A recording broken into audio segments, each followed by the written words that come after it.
30평 아파트가 인기가 없어질 거란 뜻은 아닙니다. 당연히 30평이 가장 프라임이죠. 내가 30평을 더 선호한다. 내가 좀 더 이쪽 지역이 마음에 든다. 그러면 그렇게 하셔야 되는데 그냥 단순히 계산기상으로 자산 가격의 어떤 상승률로만 봤을 때는 아무래도 이 주택의 상승률이라는 것은 입지가 좋을수록 상승률이 높을 수밖에 없어요. 왜냐하면 그것은 시장의 기대값이 높기 때문에 결국은 기대값이 높은 곳으로 가려면은 평형을 줄여야 됩니다. 그러니까 평형이 작은 책과 삶 구독자 여러분 안녕하십니까? 저는 방송과 유튜브에서 머니 트레이너로 활동하고 있는 김경필 멘토입니다. 부동산 투자가 어떤 거냐에 따라서 달라질 수 있을 것 같아요. 기본적으로 이제 우리가 첫 번째로 부동산 그러면은 내 집 사는 거 이런 것들을 부동산 투자라고 이야기하는 것 같은데 일단은 주식 투자와 부동산 투자가 가장 다른 것은 주식은 사용하는 재화가 아니죠. 주식이 있든 없든 상관없잖아요. 내가 살아가는데. 그냥 말 그대로 순수하게 내가 투자하는 금액 자체가 투자 금액이 된 거예요. 내가 삼성전자 주식을 오늘 한 주에 10만 원 주고 샀다. 10만 원을 투자한 거예요. 자, 그런데 아파트는 다릅니다. 아파트는 투자이기도 하지만 내가 사용하잖아요. 사용재예요. 자, 10억짜리 아파트가 있습니다. 내가 저거 살까 말까. 근데 내가 그 아파트에 들어가서 산다고 가정을 했을 때 전세가 6억이야. 그러면 나는 어차피 저 정도 아파트를 들어가서 살 마음이었으면 6억은 투자 금액이 아니죠. 어차피 6억이라는 건 내가 그 아파트를 안 사더라도 어딘가에는 6억을 넣고 전세를 살고 있을 거 아닙니까? 그러니까 실제로 10억이라고 하지만 사실 내가 실제 투자하는 금액은 4억밖에 안 되는 거예요. 그러니까 전체 투자 금액의 주식은 100%가 내 투자 금액이지만 아파트 같은 경우는 전체 투자 금액의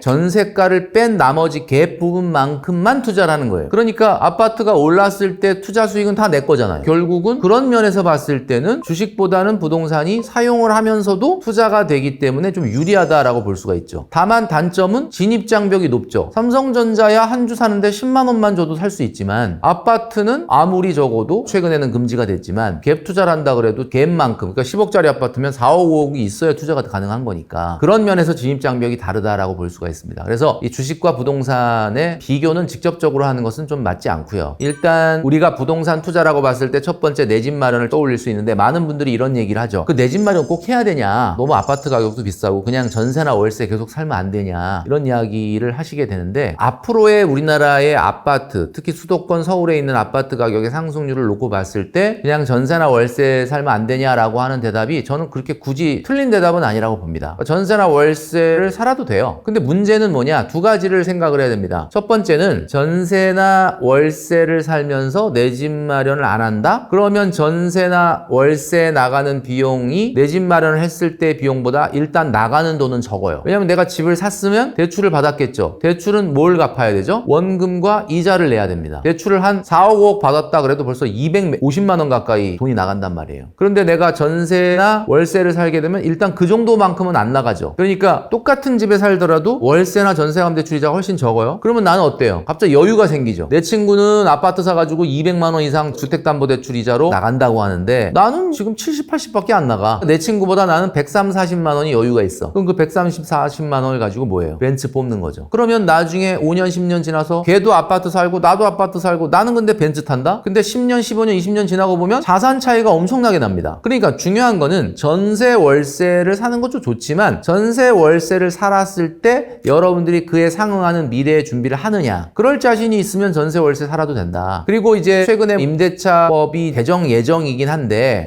지금 같으면은 최대 4년까지 살 수 있지만 4년이 지나게 되면 주인이 나가라 그러면 나가야 되는 거거든요. 그렇기 때문에 여러 가지를 고려했을 때 전세, 월세로 계속 살 거냐 아니면 내 집 마련할 거냐 하는 건 지금 수도권이나 서울의 아파트가 한강벨트나 강남이 아니고서는 상승률이라고 하는 것은 물론 올라는 가겠지만 10년 국채금리 수준의 뭐 한 1.5배 수준에서 수렴할 거라고 저는 예측을 하거든요. 그러니까 어쨌든 여러분들이 꼭 안 사면 안 된다라는 것은 아니고 전세, 월세를 살았을 경우에 그에 상응하는 내가 만약에 집을 샀을 때 나갈 수 있는 정도의 원금 정도는 미래를 위해서 저축이나 투자를 하시면 아무 문제 없을 것이다. 이렇게 말씀드리고 싶습니다.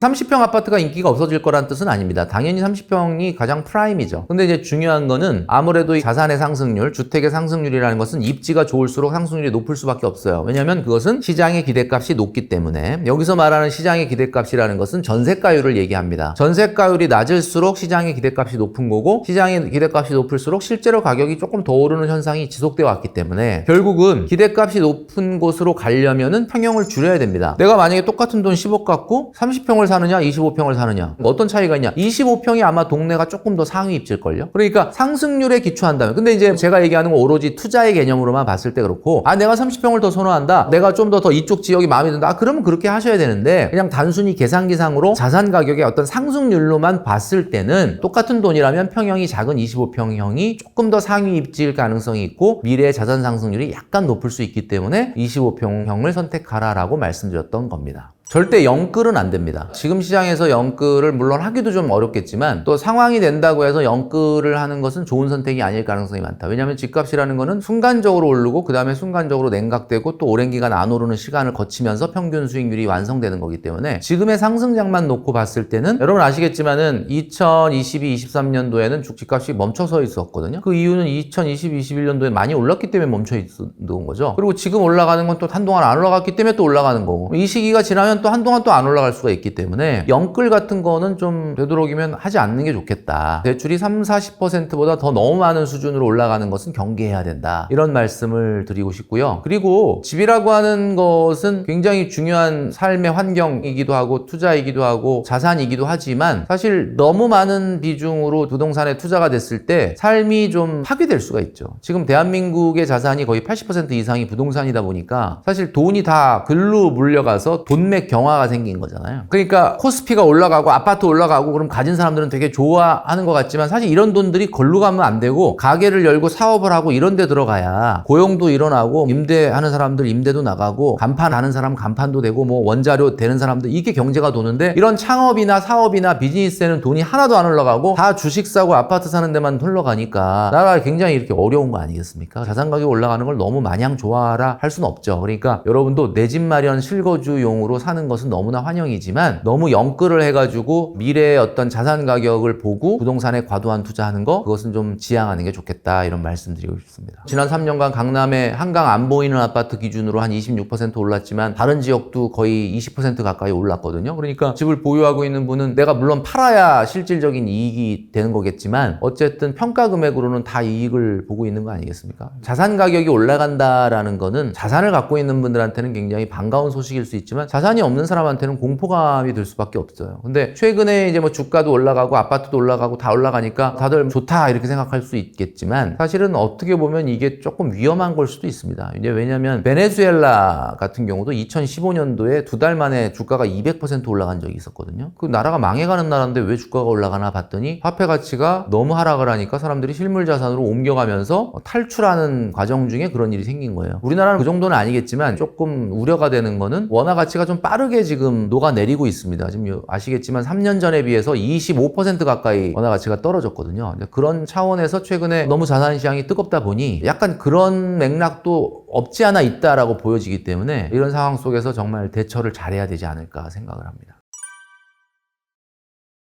나스닥 같은 경우에 지난 25년간 한 350% 올랐는데 같은 기간 음마아파트는 992% 올랐다고 했죠. 근데 사실 최근에 또 뭐 재건축 얘기가 나오면서 더 올랐습니다. 이런 일이 가능한 이유는 굉장히 큰 특수한 상황이라고 봐야 되겠죠. 이런 일이 다시 나타나기는 좀 어려울 거라고 봅니다. 나스닥을 25년 투자한 사람은 없지만 음마아파트를 25년 보유한 사람은 많거든요. 그거는 왜 그러냐면 집이기 때문이죠. 집이기 때문에 내가 어쩔 수 없이 보유하면서 그렇게 투자 수익이 나한테 올 수 있는 거죠. 자, 그렇다면은 앞으로도 부동산이 주식보다 더 나을 거냐? 저는 수익률 면에서는 그렇지 않을 거라고 봅니다. 최근에 한강벨트를 중심으로 강남, 서초 뭐 이렇게 인기 있는 지역 같은 경우는 굉장히 많이 올랐다라고는 하지만 주식 수익률에 비하면은 수익률은 굉장히 낮습니다. 다만 원금이 크기 때문에 들어간 돈에 비해서 수익 금액이 크다라는 거지 수익률로만 보자면 주식 수익률을 따라가기는 조금 어렵다라고 봅니다. 그런데 이제 최근에 이재명 정부의 규제 대책 세 번째 대책이 나왔어요. 이 대책이 사실 후폭풍이 지금 엄청납니다. 왜냐하면은 결국은 어떤 거냐면 거래를 조금 안정화시켜야 되는데 어떻게 해서 거래를 좀 안정화시킬 거냐를 고민한 게 아니라 그냥 거래를 금지시켰습니다. 그러니까 이게 당연히 거래를 금지시키면 집값이 멈추는 효과는 있죠. 근데 이거는 정책의 효과면으로 보자면 가장 강력한 진통제를 놨지만 환자를 살리는 데는 실패하는 정책일 수밖에 없습니다. 아니 거래를 중지시켜서 가격을 잡는다? 이거는 거래를 하지 못하게 함으로써 일단 가격을 붙잡아 붙잡아 놓게 되면 이 카드 이상의 카드는 없는 거잖아요. 그러면 그 다음에 또 뭐 다음 정부라든지 아니면 그 정권 후반기라든지 이럴 때 어떻게 할 거냐. 이렇게 해서 계속해서 통제할 수는 없지 않습니까? 그렇다면은 지금 당장 진통제 놓은 걸로 일단 효과는 우리가 볼 수 있겠죠. 실제로 지금 10월 들어와서 주간 상승률이 멈췄거든요. 상승률이 0.5% 이하로 낮아졌기 때문에. 근데 이게 그 다음 카드가 없다라는 것이 이제 가장 큰 문제가 되는 거죠. 그래서 제가 봤을 때는 집값을 규제만으로는 사실 잡기가 어렵습니다. 근데 이런 뉴스들을 많이 아마 보셨을 거라고 보는데 지금 서울과 그 다음에 인천과 경기도 여기 세 곳을 묶어서 우리가 수도권이라고 하는 거거든요. 이 수도권의 인구가 2,608만 명이에요. 근데 이 2,608만 명이 거주하는 수도권 같은 경우에 공급을 한번 볼 필요가 있는데 인천을 제외하고 경기도하고 서울 같은 경우는 지금 2026, 7, 8년도까지 공급이 거의 절벽입니다. 이 문제를 빨리 해결하는 것이 먼저 선행이 되지 않고 무조건 못 사게 한다, 막는다 이런 것만으로는 어찌 보면 지금 당장은 가격이 안 올라가겠죠. 우리가 냄비 뚜껑이 물이 끓어오르면 소리가 막 나면서 들썩들썩 하잖아요. 근데 이걸 지금 압력솥으로 바꾼 거예요. 압력솥으로 바꾸면 어때요? 뚜껑을 딱 닫아 놓으면 안 올라오죠, 더 이상. 겉으로 보기에는. 근데 이렇게 되면 안에서 엄청난 압력이 쌓이게 되는 거거든요. 그래서 좀 더 획기적이고 확실한 공급 대책에 대한 시그널을 만들어주는 것이 맞지. 그렇지 않게 되면 가격 상승의 압력은 커질 수밖에 없다. 근데 이 이야기를 듣고 또 오해하셔가지고 야, 가격 상승이 높으니까 무조건 사야 된다. 그러나 제가 말씀드린 대로 어쨌든 가격이 이렇게 오르는 시간이 있으면 또 안 오르는 시간이 있기 때문에 평균을 내면은 10년, 15년의 평균 주택가격 상승률은 10년 국채금리의 플러스 곱하기 한 1.5배 수준 이내에서 수렴이 될 것이다. 지금 10년짜리 국채금리가 보여주는 게 이제 기대 인플레이션이니까 지금 한 2.9, 3 이 정도 되거든요. 그러면 제가 봤을 때는 1.5배 하면은 아주 특정 지역을 아니고서는 거의 한 4, 5% 수준에서 수렴한다. 매년 4, 5% 정도 올라가는 것도 물론 굉장히 올라가는 거긴 하지만 그 4, 5%를 현금 주고 살 수 있다면 모르겠는데 대출까지 받아서 이자를 3%,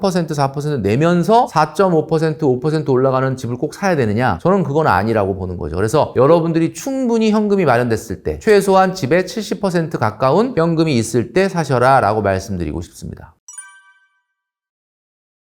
그거는 굉장히 좋다고 봅니다. 제가 가장 싼 아파트는 서울에서 4억 9천. 근데 제가 그거 조사해 보니까 그 사이에 좀 올랐더라고요. 한 5억 1,500? 5억 2천 요 정도까지 올랐던데 30평대 아파트 중에 서울에서 가장 싼 게 한 5억 정도 하는 거죠. 물론 5억대라고 하면은 대출이 지금 6억까지는 해주니까 LTV 범위 내에서는 50% 대출 받아 사실 수 있겠죠. 그러나 중요한 건 제가 아까 말씀드렸던 것처럼 상승률이라는 것은 장기적인 10년, 15년 평균으로 보면은 제한적이기 때문에 그것도 한 60%, 70% 정도의 원금이 있는 분이 실거주 목적 으로 사는 것은 저는 나쁘지 않다라고 봅니다. 투자의 목적이라고 한다면 이제 갭 투자가 많았죠. 최근에 사실 갭 투자가 지금은 일단 어쨌든 정책적으로 금지되어 있으니까 그 얘기를 하는 것은 의미는 없을 것 같고요. 내가 실거주로 들어가서 사는 분 같은 경우에 30% 내외 정도의 대출을 받아서 사는 것은 저는 굉장히 나쁘지 않은 투자다라고 생각을 합니다. 50억 이상 된다라고 하면 하이엔드라고 봐야 되겠죠? 지금 한강이 보이는 신축 아파트 같은 경우는 50억이 넘거든요. 50억 이상 정도 되는데 거주하는 사람은 어떤 사람이냐면 50억짜리 아파트를 사서 저게 빨리 60억, 70억 돼야지 라고 사는 게 아니에요. 그냥 50억 돈을 쓰는 거예요. 투자의 개념보다는 소비의 개념입니다. 한번 상상을 해보세요. 50억짜리 집을 산다. 전세가가 20억이에요. 전세를 20억, 25억에 산다는 건 그 사람은 수익률을 계산해서 얼마나 올라갈까? 라고 생각하고 사는 게 아니에요. 우리가 롤스로이스를 5억에 산다, 10억에 산다 하는 분이 그 롤스로이스 사면서 야, 이게 지금 5억에 사놓으면 앞으로 얼마나 가치가 올라갈까? 이래서 사는 게 아니잖아요. 그거 갖고 싶다라는 생각으로 사는 거잖아요. 이미 자산에서의 투자 개념이 아니에요. 소비의 개념이죠. 누리고 싶은 것에 돈을 쓰는 개념이다. 이렇게 볼 수가 있겠죠. 그런 개념이기 때문에 어찌 보면은 그런 시장에서는 가격 상승률은 더 높을 수는 있겠죠. 아닐 수도 있겠지만 예를 들면 제 비유를 한번 잘 생각해 보시면은 우리가 미술품이라고 하는 거는 여러분 아시겠지만 우리가 살 수는 없겠지만 예를 들면 모나리자